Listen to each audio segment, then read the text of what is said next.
Como pueden ver, pues vamos a empezar una nueva serie. Ya por fin terminamos Pedro, para que ya no se enojen ahí los hermanos de estos acá cerca de, ¿no? Para que no se quejen.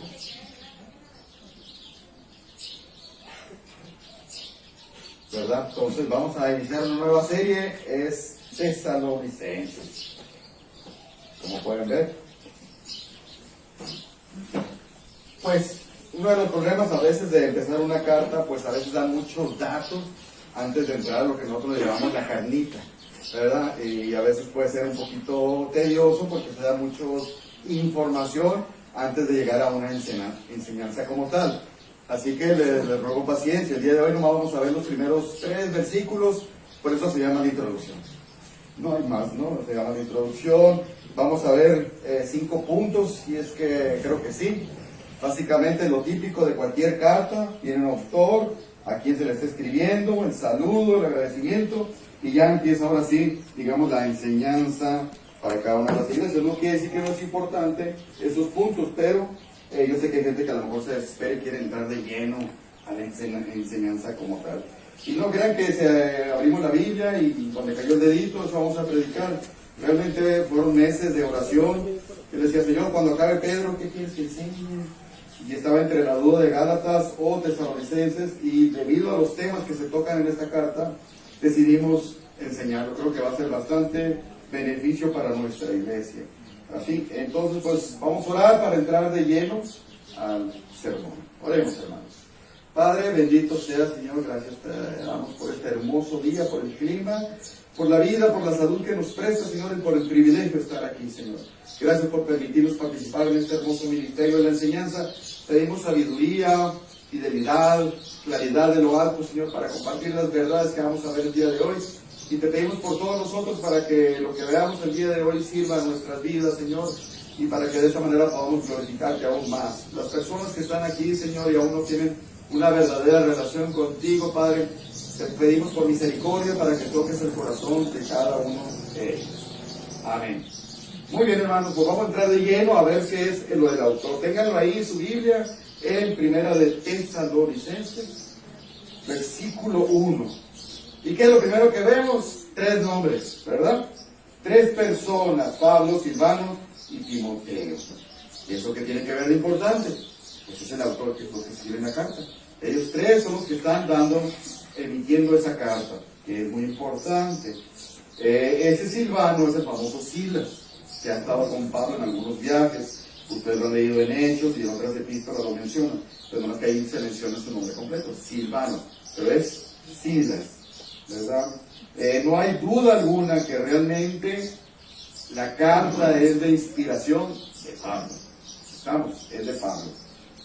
Es interesante, por ejemplo, hay un versículo aquí, no sé si me pasé, aquí está de abajo. Dice, por lo cual quisimos, ¿quién es el que está hablando? Pablo. Ir a ustedes, yo Pablo ciertamente, una y otra vez, pero él está hablando. Eso es una prueba de que esta carta es de él. ¿Sí se entiende el versículo? Es una indicación de que es su carta, su inspiración. No quiere decir que literalmente él escribió la carta, porque en esos tiempos se usaba se llaman amanuense, alguien que escribe por tú, que muy posiblemente haya sido Silas el que escribió. Ahorita lo vamos a ver por qué.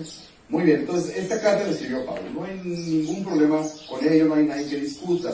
Si te fijas, hay cartas donde dice, yo, apóstol Pablo, y siervo de Jesucristo. En muchas se autodenomina así, y aquí nada más pone Pablo, Silvano y Timoteo. ¿Por qué se pone así? Bueno, pueden ser 2 razones. Por humildad, crea una igualdad con los hermanos, son consiervos del Señor, son del equipo misionero evangelístico, y trata de no mostrar ninguna diferencia con ellos. Está mostrando mucha humildad Pablo ahí. También la otra razón es muy posible que en Tesalónica no había duda de su apostolado. Entonces no había por qué defenderlo ni autoproclamarse, ¿no? Entonces, como en Tesalónica tenía muy buen testimonio, no había razón alguna para hacer énfasis de quién era él. Básicamente serían las 2 razones. Muchos de ustedes lo han leído en Hechos, sobre todo los primeros capítulos, hace referencia a él como Saulo de Tarso, ¿no? Es un hombre griego. Ese nombre significa alguien pedido, alguien muy solicitado, alguien muy deseado. Se dice que eran los nombres que le ponían a los niños, los papás que tardaban mucho para tener un bebé, y tardaban, y al final de cuentas Dios les concedía engendrar a alguien, le ponían Saulo, muy deseado, ¿no? Entonces, esa era una de las razones. También es el nombre del primer rey de Israel, ¿se acuerdan? Saulo, aquel hombre grandote, bien guapo, bien parecido, que todo Israel estaba muy orgulloso, no servía para nada, ¿no? Pero era muy guapo el amigo, bien atractivo. Entonces, es muy posible que también le hayan puesto en honor a ese rey, que no es ningún honor, porque no fue un buen rey, todo el mundo lo sabemos. Ese mismo rey era de la tribu de Benjamín, Pablo era de la tribu de Benjamín, ¿verdad? Aparte, no le quedaba muy bien el nombre de Saulo, ¿no? Porque pues Saulo era enorme, sobresalía de todos los demás de los hombros. Y Pablo era chaparrito, entonces como que no le quedaba. En cambio, el nombre de Pablo, que es el que adoptó después, básicamente, casi poco después de hacerse creyente, de ser cristiano, adoptó el nombre de Pablo, que es como se le empezó a conocer, y ese sí significa de baja estatura. Eso le quedaba mejor, ¿verdad, a Pablo? De hecho, él mismo en Corintios se expresan de él de que no tenía mucha presencia fija. Era un poco calvito, ¿no? Era calvinista, yo creo, entonces era muy bajito de estatura, no tenía presencia física. No tenía mucha personalidad, pero era un excelente apóstol, ¿no? Muy bien. Eso más para tener una indicación de estos nombres y tener estos datos, ¿no? Pablo escribió esta carta más o menos en el año 50 después de Cristo, desde Corintio. Ellos habían salido huyendo y él envió a Timoteo para allá, a Tesalónica, para que le informara qué había pasado después de su salida. Y cuando viene Timoteo a Corintios, se le informa todo lo que había pasado, se pone y hace esta carta, Pablo, ¿no? Básicamente, así es como surgió esta carta. Acuérdense que Pablo realizó 3 viajes misioneros. En su primer viaje misionero lo hizo con Bernabé y Juan Marcos. Acuérdense que después hubo un problema entre ellos, ¿sí? Una discusión, porque Bernabé quería llevar en el segundo viaje a Marcos, y Pablo dijo, no, ya no lo quiero conmigo, porque nos había abandonado, ¿no? Entonces hubo una fractura ahí con ellos, y en el segundo viaje ya no fue acompañado por Bernabé y tampoco por Juan Marcos. Así que su compañero fue Silas, por eso se menciona el día de hoy. Silas pertenecía a la iglesia de Jerusalén, no era un jovencito inexperto, era alguien muy experimentado, un creyente maduro en la fe, y era parte del liderazgo de la iglesia de Jerusalén. Entonces por eso fue parte del equipo misionero de Pablo. O sea que Silas no era cualquier persona, era un varón de gran apoyo para Pablo, ¿verdad? Así rápidamente, hablando de Timoteo, este fue hijo en la fe de Pablo. ¿Qué quiere decir eso? En el primer viaje misionero, Pablo lo conoce, se convierte y es su hijo espiritual en la fe. Y así se expresa siempre de él, ¿no? Y a partir del segundo viaje misionero lo empieza a acompañar Timoteo a Pablo. Se convirtió en un gran hombre de apoyo para Pablo, ¿no? Estuvo en su primer encarcelamiento en Roma, dejó a Timoteo para que arreglara las cuestiones de liderazgo, para que pusiera varones idóneos en la iglesia de Éfeso, estuvo preso, había sido hijo de un matrimonio mixto. ¿Qué quiere decir eso? Que el padre era gentil y la madre era judía. Que parece que eran su abuela y su madre fueron los que los encaminaron en las cuestiones de la palabra de Dios, que se convirtió, ¿no? Básicamente. Muy bien, así a grandes rasgos, estos son los 3 hombres que están escribiendo la carta y de los cuales pues el día de hoy estamos aquí viéndolos. Aquí tenemos un versículo más adelantito en la carta, dice, pero cuando Timoteo volvió, está hablando de cuando mandó traer informes y regresó Timoteo a nosotros, nos dio buenas noticias de vuestra fe y amor, que siempre os recordá con cariño, deseando verlos, como también nosotros a usted. ¡Pum! Ahí está claro, ¿no? Ya había venido con las noticias Timoteo, ¿verdad? Entonces, estos 3 hombres básicamente, junto con Lucas, son los fundadores de la iglesia de Tesalónica. Tesalónica es un gran ejemplo para nosotros. Ahorita vamos a hablar algunos detalles, pero conforme avanzamos vamos a ver más. Entramos al punto 2, los destinatarios, que lo acabo de mencionar. ¿A quién está dirigida esta carta? A los de Tesalónica. La iglesia de Tesalónica.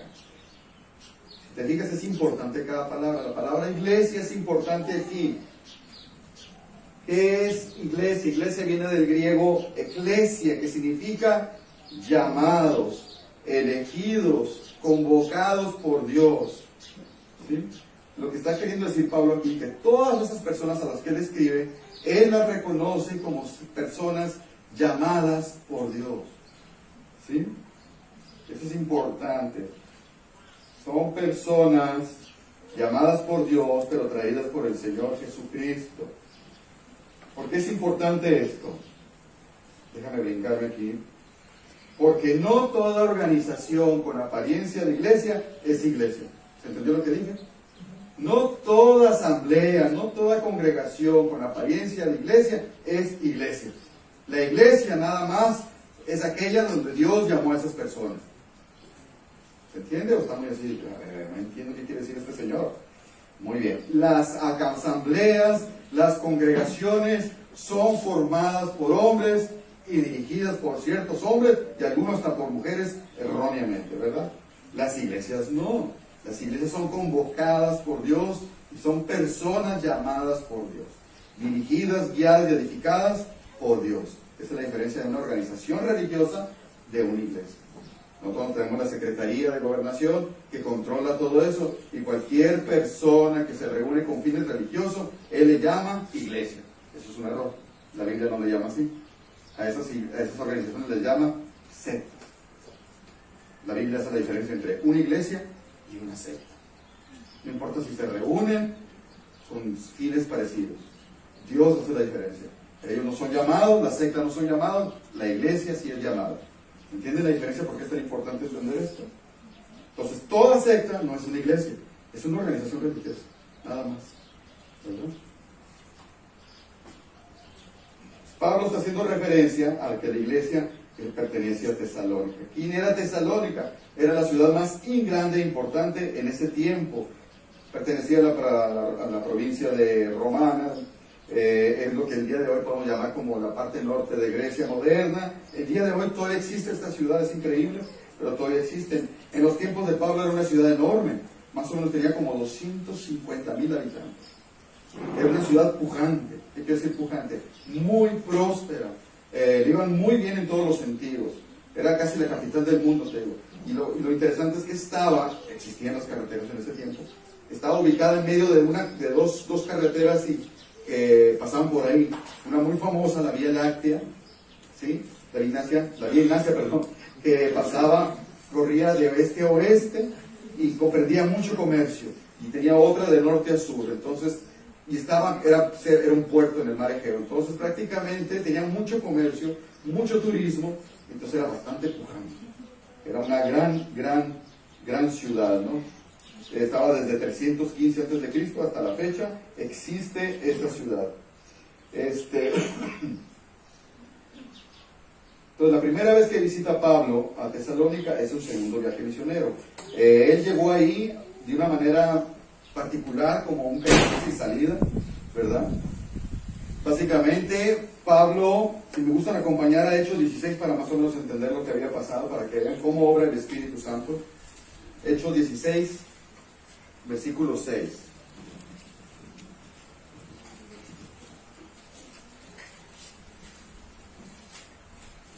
Entonces, Hechos 16, 6. Para que vean cómo inició esta travesía. Hechos 16, 6. Dice, y atravesando Frigia y la provincia de Galicia, les fue prohibido por el Espíritu Santo. Iba el equipo misionero en el segundo viaje misionero y de repente quiere ir a cierta dirección y el Espíritu Santo se los prohíbe. ¿Por qué? Y cuando llegaron a Misia, intentaron ir a Bitinia, pero el Espíritu tampoco se los permitió. Entonces dicen, para acá no me deja el Espíritu Santo, me voy para acá. Tampoco, dice Pablo, estoy en un callejón sin salida, que es lo que quiere el Dios. Y pasando junto a Misia, descendieron a Troas y se le mostró, ahora sí, a Pablo una visión de noche, un varón macedonio que estaba de pie rogándole diciendo, pasa a Macedonia y ayúdanos. Cuando vio la visión, enseguida procuramos partir para Macedonia, dando por cierto que Dios nos llamaba para que les anunciáramos el Evangelio. Entonces le prohibió varias direcciones y le dejó nada más una sola salida, hacia el oeste, era hacia Filipos, hacia Macedonia, la provincia. Ahí sí ve, anuncia el Evangelio.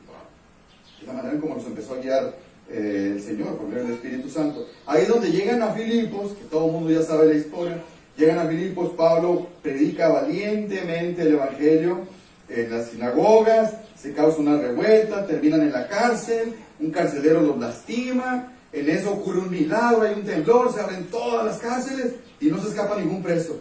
Y en eso el carcelero se quiere suicidar y Pablo le dice, espérate, aquí estamos todos, no te suicides. Casualmente ese hombre que lo había lastimado y los habían encerrado en un cepo y en la última celda le exclama de rodillas diciendo, ¿qué tengo que hacer para ser salvo? El mismo carcelero, ¿qué fue lo que pasó? Un milagro. Ese carcelero los lleva a su casa, les cura las heridas, se bautiza él y toda su familia. Increíble. Al fin fue como surge la iglesia de Filipos. Conoce a Lidia en un río, comparte el Evangelio, nada más ella es la única que realmente capta el Evangelio, las demás mujeres no, y se forma la iglesia de Filipos. Entonces parten de ahí, porque los azotaron, los lastimaron mucho a Pablo y a Silas, ¿no? Pero en eso se dan cuenta, son ciudadanos romanos. Entonces a un ciudadano romano no lo podían tratar así, porque tenían derechos.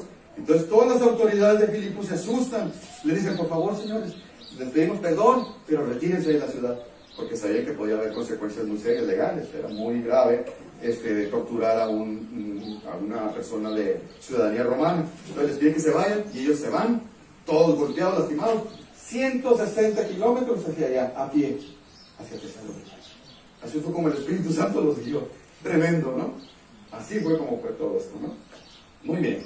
Entonces llegan a una sinagoga, qué casualidad. Van todos golpeados, todos mayugados. 160 kilómetros, estás hablando de más o menos 5 días a pie. ¿Y sabes qué hace Pablo cuando llega a Tesalónica? Sí, una sinagoga. Y va y predica. Lo primero que hace este hombre. Es increíble el fervor que tiene, ¿verdad? Entonces, durante 3 sábados seguidos, porque los sábados se reunían los judíos, les comparte el Evangelio y les habla de Cristo, pero del Antiguo Testamento. Y les dice, este que se menciona en el Antiguo Testamento es el Mesías, que ya fue crucificado, fue torturado, sufrió por nosotros, pero resucitó al tercer día. Ese es el que les vengo. Y todos, espérate. Para ellos, oír eso era algo revolucionario. Espérate, no es cierto. Si el Mesías que va a venir es alguien así imponente, que va a venir en caballo con tropas y nos va a liberar del pueblo romano. ¿Cómo me estás diciendo que ese Mesías que se menciona en el Antiguo Testamento ya vino? Y estas ideas fueron las que causaban una conmoción enorme en los judíos. Pues, ¿qué crees que pasó? Ahorita lo vamos a ver. Vamos a ver, acompáñenme ahora a Hechos 17:1. Vean lo que sucede. Hechos 17:1. Si me da un ataque de todos, no se asusten. Hechos 17:1 dice, y pasando por Anfípolis y Apolonia, prácticamente después de Filipo llegaron a 2 ciudades, no tuvieron tiempo de compartir y se siguen para adelante. Nomás durmieron ahí. Llegaron a Tesalónica, donde había una sinagoga de los judíos, y Pablo, como acostumbraba, fue a ellos por 3 días de reposo, o sea, 3 semanas. Y discutió con ellos, declarando y exponiendo por medio de las Escrituras que era necesario que el Cristo padeciera y resucitara de los muertos. Y que Jesús, a quien yo os anuncio, decía él, es el Cristo. Y algunos de ellos creyeron. Tremendo, ¿no? Acuérdate que el Espíritu Santo lo había enviado. Le había prohibido que fuera a varios lados. Dijo, no, que quiero para acá. Entonces dice, algunos de ellos, o sea, de los judíos, se convirtieron. Y se juntaron con Pablo y Silas, y de los griegos piadosos, un gran número. Esos griegos piadosos, tú lo vas a leer, son prosélitos, son gente que era griega y se había convertido en judaísmo. Pero ahora, con la predicación de Pablo, se convertían al cristianismo. A esos griegos se refiere. Y mujeres nobles, no pocas. Cuando dice mujeres nobles, no se refiere a humildes, se refiere a mujeres de una posición social alta. Altas, aristocráticas, estas señoras, ¿no? Pero dice que no eran pocas. Ahorita vamos a qué significa eso. Bueno, así es como inició Tesalónica, ¿verdad? El que está escribiendo aquí en Hechos, recuerda que es Lucas, era parte del curso misionero de Pablo, ¿verdad? Por eso da tantos detalles, ¿no? Y al mencionar a estas mujeres, los griegos y los judíos, lo que quiere dar a entender Lucas ahí, te fijas que atacó, el Espíritu Santo está trabajando con todos los estratos sociales de la sociedad. Abarcó eso se refiere, ¿verdad? Ahora, el hecho de que el Espíritu Santo haya mandado a Pablo y su equipo a evangelizar Tesalónica y surgiera una misión, una iglesia de ahí, es de gran importancia para nosotros en el sentido de que era un lugar estratégico. Por eso se lo prohibió. No es que no quería que el evangelio corriera para allá. No, la prioridad era aquí, porque este es un lugar estratégico geográficamente. De manera que de aquí se difundió el evangelio a toda Europa y Asia. Esa fue la apuesta. Gracias a la iglesia de Tesalónica se distribuyó el evangelio por el viejo mundo, Asia y Europa. Tremendo. Obviamente Pablo no entendía eso, pero el Espíritu Santo sí. Eso podríamos aplicarlo, lo puedes ver aquí. ¿Por qué crees que se inició una iglesia aquí en Mochicago? Se le ocurrió a Brian un día. Se levantó, estaba en Jaguar y dijo, se me antoja Mochicago. No, fueron días y días de oración, tener el mapa de la Sinaloa, de Mochis, así, todas las rancherías. Y dijo, caramba, ¿cuál es el lugar geográficamente, estratégicamente mejor para poder difundir el evangelio? Y surgió Mochicago. ¿Sí? Hay 3 lugares estratégicos en esta franja. ¿Cuáles crees que son? Mochicawi, el fuerte, donde ya están los hermanos, gracias a Dios. Y falta uno intermedio. ¿Cuál crees que es? Que está en nuestra mira, está en nuestras oraciones, ya lo hemos platicado con el liderazgo. San Blas, para que estés orando. Esa es la parte que creemos que el Espíritu Santo ha puesto en nuestras mentes, porque es una manera estratégica de que se difunda más el evangelio en toda esta franja. San Blas. Ya tenemos fuerte, ya tenemos Mochicago. Es estratégico, no crees que nomás así vamos a desparramar el evangelio. No es bueno, pero también es bueno hacerlo con estrategia, como lo hizo el Espíritu Santo, ¿verdad? Muy bien, entonces el relato continúa ahí en Hechos 17, en el versículo 5, dice, entonces, ya que nos dice todos los que se convirtieron, dice, entonces los judíos que no creían, teniendo celos, tomaron consigo algunos ociosos, hombres malos, sicarios, juntando una gran turba, alborotaron a la ciudad, asaltando la casa de Jasón. Este era un judío que tenía ahí la sinagoga y parece que se había convertido. Entonces esos hombres estaban celosos y no querían que se convirtieran al cristianismo. No, quiero que todos sean del judaísmo, no quiero que sean del cristianismo. Entonces lo que hacen es contratar hombres malos, ¿sí?, corruptos, les dieron dinero para ocasionar algo, una revuelta. Y lo dice, asaltando la casa de Jasón, procuraban sacarlos al pueblo, pero no hallándolos, sacaron a Pablo y al equipo, vámonos fuera de aquí antes de que les hagan algo, los sacaron, ¿verdad? Dice, trajeron a Jasón y algunos hermanos ante las autoridades de la ciudad gritando, estos que trastornan el mundo entero, también han venido acá, a los cuales Jasón ha recibido, y todos se convierten, todos contravienen a los decretos del César. Es un delito capital. Si tú hacías eso, te mataban. Dice, diciendo que hay otro rey, Jesús, y alborotaron al pueblo y las autoridades de la ciudad, y oyendo estas cosas, pero obtenida la fianza, ya existían las fianzas en ese tiempo, de Jasón y los demás, los soltaron. Es decir, lo que hicieron fue recurrir a la mentira y a la calumnia. Les inventaron unos falsos delitos para que los mataran. Pero Dios intervino de manera que pudieran pagar una fianza y salieron libres. Tremendo, fíjate, los enemigos de Dios, los que son capaces de hacer. Y eso que el Espíritu Santo había abierto la puerta. Entonces, el día que tú creas que Dios te está mandando un lugar y hay pruebas o se limita, no crees que te está cerrando la puerta. No es precisamente eso. ¿Cómo es posible que los haya mandado a levantar una iglesia y sucedan esas cosas? Tú vas a decir, entonces Dios no quiere que esté aquí. No, claro que sí. Claro que vas a obtener una existencia. La acusación que le hicieron era sumamente grave, era delito capital. Y continuamos en Hechos 17:17, ya bajito dice, inmediatamente los hermanos enviaron de noche a Pablo y Silas hasta Berea. Entonces vamos a regresarnos ahora para acá, para que no les hagan daño. Y ellos, habiendo llegado, entraron en las redes. Después de correr peligro su vida y los sacan los secuestran de una manera que no los encuentran, los mandan a Berea. ¿Y qué crees que hacen en Berea? Yo me escondería. Me pongo en un cuarto y que no sepan de mí. No, ¿sabes qué hacen? Llegan hasta Berea y habiendo llegado entraron a una sinagoga de judíos. Tremendo este Pablo, ¿no? Y estos eran más nobles que los que estaban en Tesalónica, pues recibieron la palabra con toda solicitud, escudriñando cada día las escrituras para ver si estas cosas eran así. Así que creyeron muchos de ellos, y mujeres griegas de distinción, y no pocos hombres. Y cuando los judíos de Tesalónica, fíjate, se enteraron que también los de Berea era anunciada la palabra de Dios por Pablo, fueron para allá y también alborotaron a las multitudes. Fíjate todo lo que le sucedía a Pablo, ¿no? Solo por compartir el evangelio. Pero inmediatamente los hermanos enviaron a Pablo a que fuese hacia el mar, y Silas y Timoteo se quedaron allí, porque peligraba más Pablo.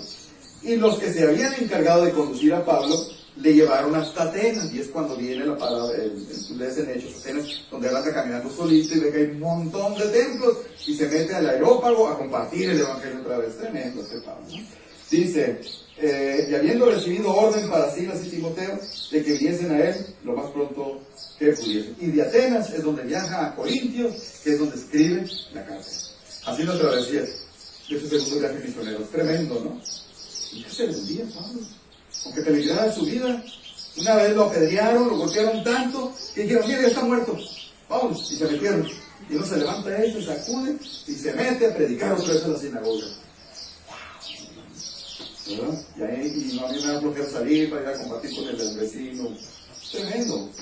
Muy bien. Es más, para que te des una idea, cómo se formó la iglesia de Tesalónica. Cómo el Espíritu Santo fue guiando al equipo misionero. Aún a pesar de que hubo pruebas y trabas. ¿Ok? El saludo en Dios Padre y el Señor Jesucristo. Gracia y paz sean a vosotros. Bueno, aquí está hablando de dos personas. Es un solo Dios, pero menciona a las dos. El Padre y el Señor Jesucristo. Está exaltándolos ahí, ¿no? Gracia y paz es un saludo de aquel tiempo. Es como si nosotros ahora, ¿cómo diríamos? ¿Qué onda? ¿Cómo estás? O si tú escribes una carta, ahora sí, estimado señor Luis Cota. Es muy normal escribir así ahora. Bueno, en aquel tiempo era gracia y paz. Era el saludo normal. Y si tú revisas varias cartas, vas a ver, por ejemplo, Corintios, tengo aquí, gracia y paz a ustedes, de Dios Padre y del Señor Jesucristo. Gálatas, gracia y paz a ustedes. Filipenses, gracia y paz a ustedes. Es un saludo muy usual, pero es muy importante. Parece que no, pero tiene un montón de significado esas palabritas, gracia y paz. Gracia, todo el mundo lo puede repetir, ya saben, es el favor inmerecido hacia los pecadores. Ahorita mi hermano Alejandro pasó y habló sobre el perdón. La mayor manifestación de esa gracia, ¿sabes cuál es? Haber recibido el perdón por medio de Jesucristo. No todas las personas tienen esta gracia. No todas las personas pueden leer esta carta y decir gracia y paz a ti. No, tú no tienes esa gracia. No todos tienen esa gracia. Eso es tremendo. Tremenda noticia. Solamente los hijos de Dios, solamente la iglesia, los que yo mencioné ahorita, solamente los llamados por Dios han recibido esta gracia. Que se manifiesta en su mayor plenitud en el perdón de los pecados y la vida eterna. ¿Me explico? Y obvio, como gracia, el resultado será la paz con Dios. Las personas de afuera no saben que no están en paz con Dios. No saben que Dios está irado con ellos todos los días. Por eso no pueden experimentar esta gracia. Aún, esta carta es solamente para creyentes. Alguien que no es creyente no la puede leer y no la va a entender, no la va a comprender.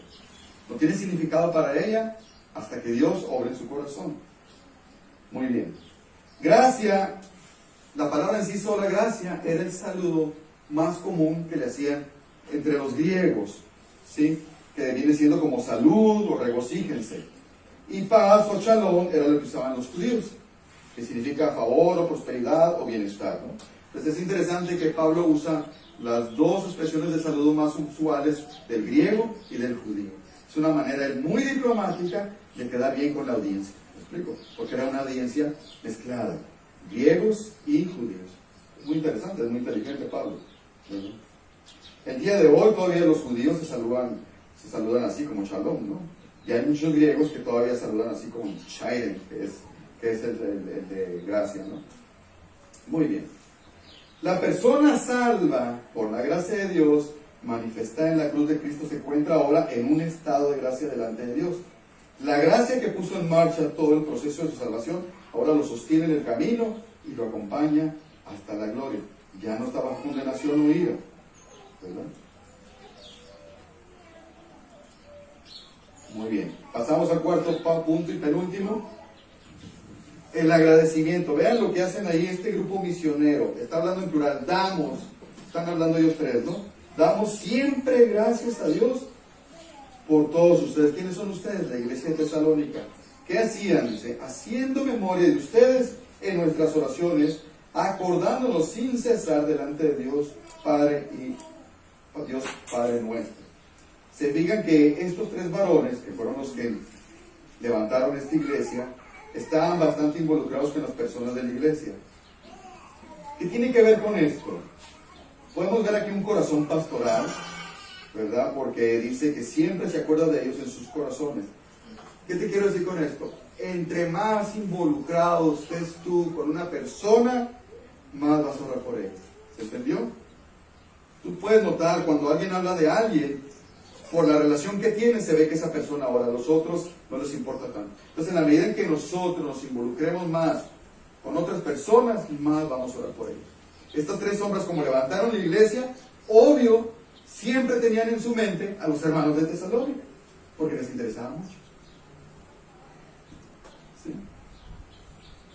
Por eso, nosotros como pastores, como liderazgo, nos es tan importante que existan relaciones interpersonales entre ustedes. Porque en la medida que esas relaciones se estrechen, habrá más unión y obviamente se reflejará en oración intercesora. Eso es obvio. La persona cuando no tiene cierto interés por otra, no va a orar. No va a orar. Eso es muy triste. Ni siquiera le va a interesar lo que está pasando. Lo vamos a poner en el grupo, oren por fulanito porque le pasó esto y tú, ok, estoy muy ocupado. Porque no hay un interés, porque no tengo una relación con esa persona. En el momento en que hay un vínculo, vamos a estar orando. Por eso es tan importante.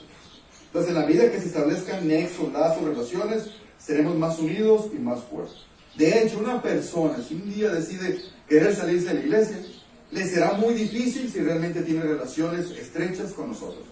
En la medida que no tenga relaciones, así se va a ir. Ese es el problema. Y tú lo has visto, ha habido casos. Y esto es parte del amor, una virtud, del amor fraternal que todos debemos desarrollar entre nosotros. Y eso va a ser visible en mi oración intercesora. ¿Qué tanto amor fraternal tengo yo? ¿Qué tanto oro por ellos? ¿Me explico? Yo puedo decir que los amo, pero si no oro por ustedes, soy un mentiroso. Así de fácil. Es decir, ¿quieres saber si tú tienes amor fraternal? ¿Qué tanto te interesan tus hermanos? Pues ¿qué tanto oras por ellos?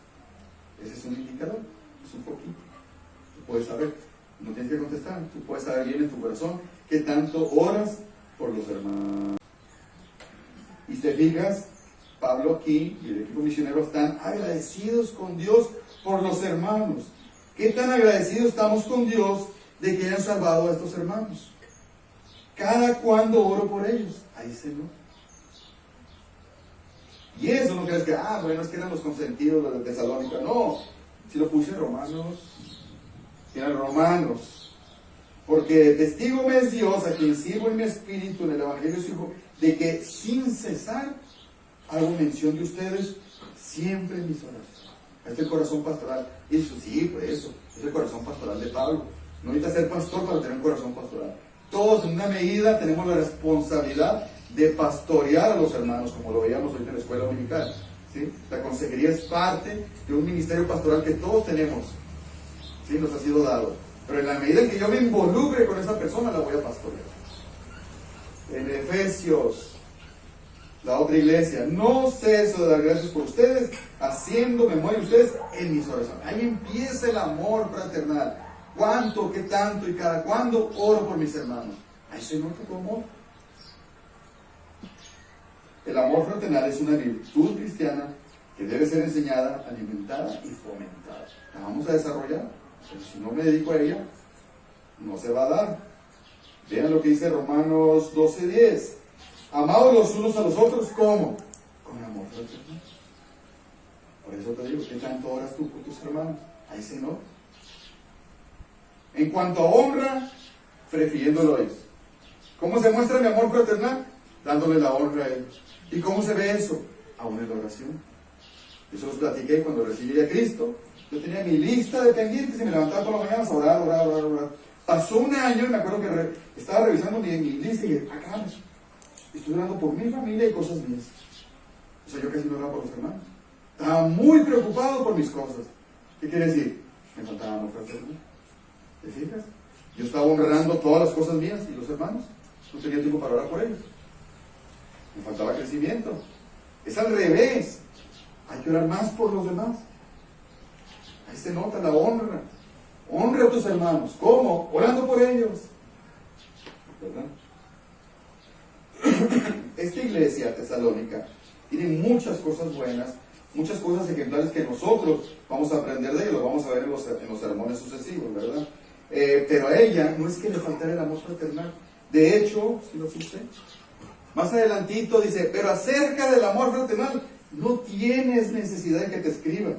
Es decir, eran muy buenos en mostrar el amor fraternal, porque ustedes mismos habéis aprendido de Dios que os améis. ¿Saben lo único que tienen que hacer? Seguir amándose fraternalmente a ellos. Pero vemos personas que sí necesitamos desarrollar eso. Necesitamos ampliarlo, desarrollarlo. Es una virtud, ¿verdad? Ahora, ¿por qué decimos que Pablo estaba muy agradecidos y los tenían siempre presentes en sus oraciones? ¿Qué cosa era de lo que estaban tan agradecidos con el Señor? Y aquí es donde vamos a ver el último punto. Menciona 3 cosas. ¿Te fijas ahí? Estaban tan agradecidos con Dios porque esta iglesia, la obra de su fe, por el trabajo de su amor y por la constancia que tenían en la esperanza puesta en Cristo. Esas 3 cosas. Vamos a ver así rapidito estas 3 cosas. Estas 3 cosas son conocidas como los pilares del cristianismo, o del cristiano, como le quieras mencionar. Mira, además son mencionadas en algunas citas. ¿La puedes encontrar aquí? Pero nosotros que somos de día, seamos sobrios, habiéndonos vestido con la coraza de la fe, del amor y de la esperanza. Está en otro orden, pero es lo mismo, ahí están los pilares. ¿Sí? Corintios, ya lo has oído, muy famoso. Pero ahora permanece la fe, la esperanza y el amor. Ahí está. Otra vez los pilares. En Colosenses lo menciona, 1:4, habiendo oído de vuestra fe en Cristo Jesús y del amor que tienes a todos los santos a causa de la esperanza. Tremendo, tremendo. Pues esas mismas cosas es lo que está tan agradecido Pablo porque lo vio en la iglesia de los tesalonicenses. Ellos lo tenían, que es algo que nosotros vamos a aprender. Entonces el punto A, digamos, del último punto es, tenían una fe activa, o sea, de la obra de vuestra fe. Todo creyente, ustedes la mayoría lo han escuchado, todo creyente bien instruido sabe que la salvación es solo y solamente por fe. Espero que estén convencidos de ello, ¿no? El justo es justificado por la fe únicamente. No podemos añadirle absolutamente nada. Si en alguna ocasión alguien te pregunta, pues se te acerca al pastor Ryan, que le gusta mucho hacer esa pregunta, ¿por qué razón vas a ir al cielo? La respuesta debe ser que tienes fe en Cristo Jesús como tu Señor y Salvador. Fíjate lo que dije. Si no respondes así, o no estás convencido de ello, tienes un problema muy serio. Efesios 8 dice que por gracia son salvos por medio de la fe. Gálatas 3:11 dice que por la ley ninguno se justifica para con Dios. El justo por la fe vivirá. Si tú contestas, bueno, ya, pues es que yo me bauticé, no te voy a decir la cara que va a poner. Si tú dices, es que yo pasé al frente, hice la oración de salvación, es que el pastor impuso sus manos sobre mí y lloró. Es que, una de las más común que me contesta, es que yo, desde que estoy en Cristo, soy muy obediente. Ya dejé muchos pecados, estoy caminando en obediencia. Es que yo amo a Dios. Si tú respondes todas esas, están malas respuestas. La salvación no es así. Es por fe, nada más. En Cristo Jesús. Si tú le pones esas cosas, le estás añadiendo. ¿Sí? Yo cuando recién llegué a Cristo, me hacían la misma pregunta y le decían, sí, yo soy salvo por fe y porque soy obediente. Le decían, no, me decían, esto estás poniendo en una obra. No. Pero yo no entendía. ¿Verdad? ¿Cómo sabemos eso? Porque la Biblia lo enseña. Pero Santiago, aquí lo vimos con Brian, añade algo. No a la fe, añade algo. ¿Qué es lo que añade? Algo muy importante. Una fe salvífica. ¿Qué quiere decir con eso? Porque hay muchos tipos de fe. La fe verdadera que salva tiene una característica. ¿Cuál es? Todo el mundo lo sabe. ¿Cómo sabemos que una fe está viva? ¿Qué dice Santiago? Hermanos míos, ¿de qué aprovechará alguno que dice que tiene fe? ¿De qué sirve que la gente diga que tiene fe? ¿De qué sirve que digan que tienen fe en Dios? ¿De qué sirve? No sirve de nada si no tiene obras. Si esa persona dice que tiene fe, pero no tiene obras, su fe es inútil. No lo va a salvar. Tiene que tener obras. Por eso dice, ¿podrá la fe salvarle? La respuesta es no. Porque no tiene obras. Y no es que la gente se salve por obras, sino que es el fruto de la verdadera fe salvífica. Tiene que tener esa evidencia. Si no, es nula. No falsa, porque es verdadera, él la siente, pero es nula, no le sirve. ¿Se entiende la diferencia entre falsa y nula? Más adelantito, Santiago vuelve a decirlo. Así también la fe, si no tiene obras, es más duro aquí Santiago. Está muerta. Muerte que es inerte, no da vida. No sirve para nada. Son palabras durísimas.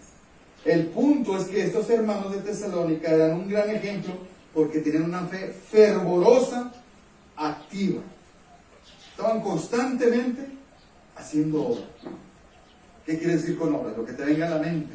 Pero la principal es la obediencia. Es la principal obra de una fe activa. ¿Verdad? De hecho, aquí está, mira, está clarito, más adelante lo pone. Dice, porque ellos mismos cuentan de ustedes la manera en que nos recibiste y cómo os convertiste de los ídolos a Dios. Ahí está. Ahí está la obra de su fe. Se convirtieron de los ídolos a Dios. Dejaron la vida idolátrica para convertirse a Dios, pero no nada más eso, para servir al Dios vivo y verdadero. Como veíamos ahorita en la escuela dominical, no nomás se alejaron de las cosas malas, sino que dedicaron de entregar su vida a Dios. Por eso sabían que esa fe era verdadera, era notorio. ¿Te fijas? Es una reacción normal de todo verdadero creyente que al nacer de nuevo, su verdadera fe lo debe de llevar forzosamente a dejar su antigua vida. Una persona que dice que tiene fe y sigue viviendo como antes es falso. Esa persona no ha nacido, no es creyente. Así es fácil. La vida anterior siempre está llena de idolatría. Todos tenemos. Esta es una fábrica de ídolos, ¿verdad? Pero al pasar los años, la persona se debe caracterizar por una vida de obediencia que cada vez se aleja de todos los ídolos que hay en su vida. Tiene que ser notorio, ¿verdad? Estos cambios deben ser notorios y evidentes. Por eso Pablo daba gracias por lo que estaba haciendo por estos hermanos de Tesalónica. Si nosotros, cada vez que hagamos un hermano que realmente está demostrando que su fe es verdadera, debemos dar gracias a Dios. Debemos dar gracias a Dios. Pero no nada más en él, se quede en eso. Vean lo que dice. Y del trabajo de vuestro amor. Es decir, que ese amor era activo. La palabra que usa para trabajo ahí, en griego escopó, es un trabajo fatigante, arduo. Entonces quiere decir que estos hermanos eran tan amorosos que se esforzaban mucho para mostrar el amor. ¿Sí se entiende? Y ese amor que viene ahí, acuérdate que en la Biblia hay muchas palabras para amor, que es donde viene la confusión de muchas personas. Ese es el amor más grande, es el ágape, es el amor desinteresado, porque está el amor entre la pareja, está el amor por la familia, ¿verdad? Está el amor sexual, pero no, aquí está hablando del amor ágape, que es el más sublime, el amor que se niega, que no hay interés personal, sino de los otros. Ese amor es el que está diciendo. Pues dice que estas personas se esforzaban tanto por mostrar ese amor, ¿verdad? Ese es un reflejo de que la fe es verdadera. Parte de ese fruto de esa fe verdadera se tiene que manifestar forzosamente en amor. Una persona que no manifiesta amor, su fe es falsa. Así es fácil. ¿Sí? Ahora, ¿de qué amor debe mostrar? ¿Qué amor? Me voy de misionero y voy allá a un pueblito donde están todos los, no sé, que tienen cierta enfermedad para ayudarlos. No. El primer amor donde yo debo mostrarlo, ¿dónde es? Lo dice Gálatas 6:10. Tengamos oportunidad, hagamos bien a todos, está bien, pero ¿a quién preferentemente? Particularmente y principalmente ¿a quién? A los. Hay muchas personas que tienen más amor con los de afuera que con los de iglesia. ¿Está mal eso? Primeramente tienes que mostrar el amor porque es más difícil. Como son los hermanos que conoces bien, ya sabes quién es el presumido, sabes quién es el gran sangrón, sabes quién es la rencorosa, sabes quién es la hermana chismosa, es más difícil amar, pero como los de afuera no los conozco, para mí es más fácil mostrar amor con ellos. Pues sí, que es fácil, ¿verdad? Por eso hay que esforzarnos por trabajar con ese amor para apoyar a mis hermanos, servirlos. Aunque me hayan pagado mal, aunque me hayan chismeado a mis espaldas, aunque no me saluden, hicieron una reunión y me invitaron, no importa, ahí se va a mostrar el amor, ese trabajo tan arduo que tengo que hacer. Porque lo vaya, poco no. Hay hermanos que son muy difíciles de amar, pues tengo que amar, ¿verdad? Una manera más práctica, y lo puse, ¿cómo puedo yo mostrar ese amor?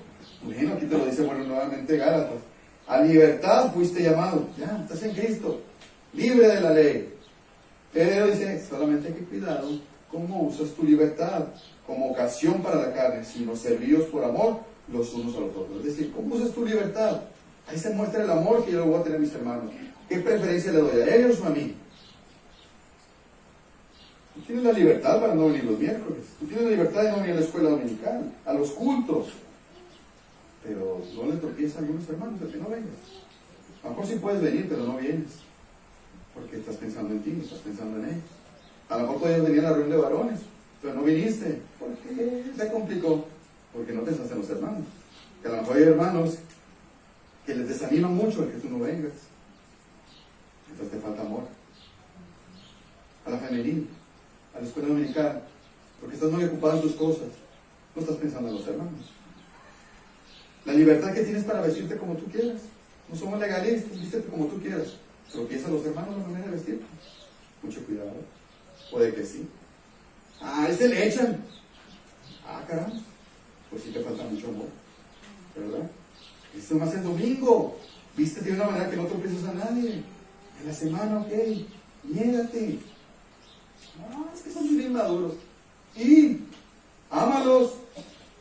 ¿Sí? Tienes la libertad de subir a las redes sociales lo que tú quieras, a Facebook, a WhatsApp, a tu estado, lo que tú quieras. ¿Has visto si tropiezan o no? A mí hay comentarios que me molestan mucho. Muchos de ustedes ya los quité de Facebook, se los voy a decir. ¿Sí? Porque lo que ponían era incorrecto. Me tropezaban mucho. Y cada vez que, oye, te quiero hablar con la hermana. Pero dije, no voy a ir, no entendí. Entonces, como me están tropezando, mejor la quité. Están haciendo cosas incorrectas algunos de ustedes por Facebook, las suyas. Están mal. Estoy esperando que se den cuenta y dejen de ponerlas. ¿Es en serio? Entonces, ok, tengo que luchar. Voy a seguir soportando por amor. Pero ustedes tienen que trabajar en eso. A ver. ¿Qué cosas pongo que están equivocadas? Chécalas. Los jóvenes a veces ponen cosas que no edifican, no glorifican para nada. Algunos, no digo que todos. Porque no se pueden asustar y voy a revisar mi Facebook ahorita. ¿No? De repente bloqueado yo en todas las redes. ¿No? La solución fue bloquear al hermano, para que no critique. ¿No? A veces le tomo screenshots, se lo voy a enseñar al hermano, al hermano. Y se me olvida y ya no lo enseño. Pero bueno. Tú tienes la libertad de tener las amistades que tú quieras, pero cuidado. A lo mejor esas amistades están perjudicando el testimonio, la vida de la iglesia. Pero todo eso ayuda o tropieza, es lo que tengo que preguntar. O mejor aún, ¿te esmeras por servir a los hermanos? Por servirlos por amor. Como dice Juan, hijitos míos, no vemos de palabra ni de lengua, sino de hecho y de verdad. ¿Verdad? Así que ese amor ágape no solo se lo debe mostrar a los hermanos y al prójimo, sino también hay una persona muy importante a quien yo le tengo que mostrar ese amor. ¿Quién crees tú que sea? ¿Quién es el principal que yo tengo que mostrar ese amor ágape? A Dios. ¿Todo el mundo dice que ama a Dios? ¿Cómo puedes saber si amas a Dios? ¿Cómo puedo yo evaluarme y decir, amo a Dios o no amo a Dios? Es bien facilito. Juan te lo dijo. ¿Qué tan obediente eres? Es el fruto de tu fe, ¿te fijas? Volvemos a lo mismo. ¿Cuál es la evidencia de mi verdadera fe? El fruto más notable no es que tantas obras estoy realizando. Voy a regalar sillas de ruedas, que es muy bueno. Voy a hacer esto, voy a ayudar acá, voy a ir al hospital, voy a ir al orfanato. Y esto, aquí se demuestra el amor de Dios. ¿Qué tan obediente soy? Ahí se demuestra. Y ahí amplíate. Mandamientos de Dios son un montón y vastos. Tú sabes qué tan fiel eres a los mandamientos de Dios. ¿Verdad? No es tanto lo que mi boca dice, no es tanto lo que yo comparto en las redes sociales, wow, como ama a Dios, una imagen ahí bien bonita de las palomas, del Espíritu Santo, ¿verdad? No es que tantas manitas pongo yo en el grupo de WhatsApp que estoy orando, está bien, es que tanto obediente soy. Así de fácil. Así que estos hermanos de Tesalónica se amaban tanto entre ellos, amaban tanto al prójimo y amaban tanto a Dios. Son un excelente ejemplo para nosotros. Por eso vamos a estudiar esa carta en los sucesivos de estos meses, ¿verdad? Su testimonio era evidente, notorio y hermoso. ¿Verdad? Así que el último punto por el cual estaban tan agradecidos es una esperanza activa. ¿Qué es eso? Dice, de vuestra constancia y esperanza en nuestro Señor Jesús. Una de las cosas más, mira, en el ambiente cristiano, aún entre hermanos, hay mucha depresión, hay mucha tristeza, hay mucha angustia, hay desolación. Entonces, ¿por qué? Una de las cosas más importantes que debemos tener y desarrollar todos los seres humanos es una esperanza. Una persona que no tiene esperanza está viva pero muerta. Es triste su vida. La esperanza es lo que te puede mantener a flote en medio de una vida tan dura, injusta y hostil. Y como cristianos, a veces vivimos una vida injusta, dura y hostil. Pero cuidado con eso, porque todo el mundo puede tener esperanza en algo. Y el mundo tiene muchos tipos de esperanza. Y normalmente el mundo busca desarrollar un punto de vista positivo, verlo de color rosa, para sentirme bien. Pero eso no cambia la realidad. No, esa esperanza no sirve para nada. Esa esperanza es falsa, ¿verdad? Eso es para salir adelante, pero aunque sea falso, simplemente a ellos les hace sentir bien, pero eso no importa. En el creyente no debe ser así. Nosotros debemos basar nuestra esperanza en lo que Dios ha dicho. No que me gusta ver las cosas así, no. Las tengo que ver como la Biblia las ve. No como a mí me gusta, eso sería una falsa ilusión, que no va a ayudar nada en realidad. Los tesalonicenses vivían en una ciudad sumamente inmoral, tremendamente inmoral. Mucho dinero, consumismo, la moda, todo eso, muy mundana y muy idólatra. Era bien difícil ser cristiano, ¿no? Pues eso es lo que estaban padeciendo ellos. Pero lo pudieron hacer y tuvieron un excelente testimonio, porque ellos habían puesto su esperanza en Cristo, no en las cosas del mundo. ¿Me explico? Uno de los enemigos de la esperanza bíblica, el día de hoy, y muy comúnmente mencionado aquí, ¿cuál crees que es? El evangelio de la prosperidad. Que el día de hoy se ha metido a la mayoría de las iglesias y ha contaminado a las iglesias. A lo mejor tú no lo has oído como tal, el evangelio de la prosperidad. ¿Qué es eso? Es donde se nos dice que todo irá bien si tienes fe. Eso es falso. Eso es falso. Si tú tienes fe, no es que te va a ir bien, no es cierto, los problemas no se acaban, se aumentan. Donde se nos dice que tú ten fe en Dios y Él te va a bendecir. No es mentira, tampoco es así. Ese es el evangelio de la prosperidad. No uses lenguaje negativo, usa solamente la palabra de fe positiva para atraer bendiciones. Falso. Aléjate de esas iglesias. Eso es malo, falso y nocivo. Nuestra esperanza debe estar en un Dios que es que, ¿cuál es mi esperanza? Que Dios es soberano. ¿Y eso de qué sirve? ¿Qué quiere decir soberano? Él controla absolutamente todos los hilos de mi vida. Todo absolutamente. La gripa que me acaba de dar es parte del plan de Dios. Entonces yo estoy confiado en Él. Él me la mandó, ¿cuál es el problema? ¿Me explico? Esa es mi esperanza. En que Él es omnisciente y todopoderoso. Es decir, que Él puede hacer lo que Él quiere, cuando quiere y como quiere. Entonces, ¿cuál es el problema? Mi esperanza está en Él. No, porque el coronavirus, una pandemia, ¿el control de Él? ¿Cuál es el problema? Si Él decide que me dé y me voy a morir, pues me va a dar y me voy a morir, por más que me cuide y me ponga un cubrebocas. ¿Cuál es el problema? Él es un Dios que ama a sus hijos. Si Él me ama, va a tener cuidado de mí. Ahí está mi esperanza. Espiritualmente no me puede pasar absolutamente nada a mí, porque somos hijos de Él. Y es un Padre que nos ama. Él es veraz y fiel. Él ha dicho que vendrá por su iglesia. Pues va a venir. Él ha dicho que nos espera una vida eterna indescriptible. Y así es. Él ha dicho que vamos a un lugar donde no hay más sufrimiento, ni injusticia, ni pecado. Y así es. Esa es mi esperanza. Esa es toda mi esperanza. Y debe ser la tuya. Y debo alimentarla. Así es. Vean lo que dice Romanos, ya para acabar. Vida eterna a los que perseverando. ¿Por qué perseveran esas gentes? Porque tienen esperanza en Dios. No una esperanza positiva, bonita, color. No. Ellos perseveran porque tienen su fe, su esperanza puesta en Cristo. ¿Sí? Vean esto. Gozosos en la esperanza. ¿Por qué están gozosos? Porque su esperanza es verdadera. ¿Y qué pasa? Pero son sufridos en la tribulación. O sea, están pasando por pruebas, pero están gozosos porque hay una esperanza. Me vale lo que esté pasando, pero mi esperanza está allá. Y por lo tanto, constantes en oración. Ahí se ve cómo está tu esperanza, que tanto oras. Una persona que no tiene esperanza no va a orar. Gálatas. No nos cansemos pues de hacer el bien. ¿Por qué no te vas a cansar? Porque tengo mi esperanza. En el momento en que yo pierda mi esperanza, dejo de hacer eso. Por eso mucha gente se aparta del camino. Por eso mucha gente se aparta de la iglesia. Se cansa de hacer el bien. Porque bajaron su mirada de su esperanza. Y ya entonces les complica todo eso. En el momento en que pierdes la esperanza, esto se convierte tan difícil de vivir.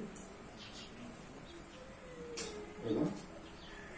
Por último, la esperanza es buenísima. ¿En qué sentido? Te va a ayudar a santificarte. Todo aquel que tiene esta esperanza, ¿sí?